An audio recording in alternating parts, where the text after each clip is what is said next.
Welcome to Hindsight 2021 for the last week of October. I'm Damian Muziani, and here's your news. Leading off, a Hindsight exclusive regarding the New Mexico movie set shooting involving Alec Baldwin.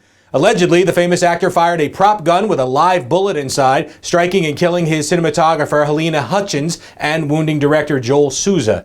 Baldwin then used his cell phone to speak with authorities, and in a Hindsight exclusive, we have obtained that audio recording here. Hey, I want to tell you something, okay? I made an ass of myself. You've made me feel like shit, and you've made me feel like a fool. You don't have the brains or the decency. What a rude little pig you really are. You are a rude, thoughtless little pig.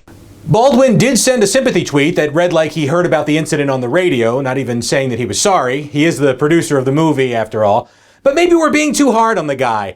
Hey, let's just forget all about those telltale warning signs when he punched an innocent photographer in 1995, said fatherhood back decades in a verbal assault on his daughter, was thrown off a plane because he wouldn't put his cell phone away, used repeated anti-gay rhetoric that Anderson Cooper found offensive, got arrested for refusing to obey traffic signs on his bicycle in New York, and launched a podcast about honesty in the shadow of his wife, Hilarious, pretending to be a Spanish immigrant for 10 years. Whew, there's just no psychological connection there whatsoever. And now the movie itself, entitled Rust, becomes aptly named because that footage will turn into iron oxide before it ever gets completed. The only thing with a chance of being finished now is Baldwin himself, undoubtedly soon to be hit with as many lawsuits as the man he parodied for years on SNL. If karma ever had a color, it would be orange. And aren't you glad you remembered this headline from the summer? The University of Michigan told everyone to stop eating hot dogs because each one could take 36 minutes off of their life. Well, a school in Massachusetts never got that memo. Tufts University sophomore Mady Nippon began choking when competing in an off-campus hot dog eating contest and later died.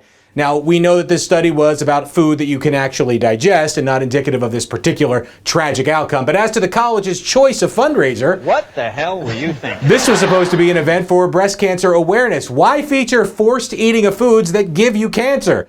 I get it. A tofu eating contest just doesn't bring the same pizzazz, but you're featuring carcinogens to promote the awareness of cancer. Coming next month from Tufts, a young woman will be raffling off her liver to raise money for her kidney transplant. And the perfect surgeon to perform this operation? Paging Dr. Alec Baldwin. And that's your news. Please like and subscribe, and I'll see you next week with Fresh Hindsight.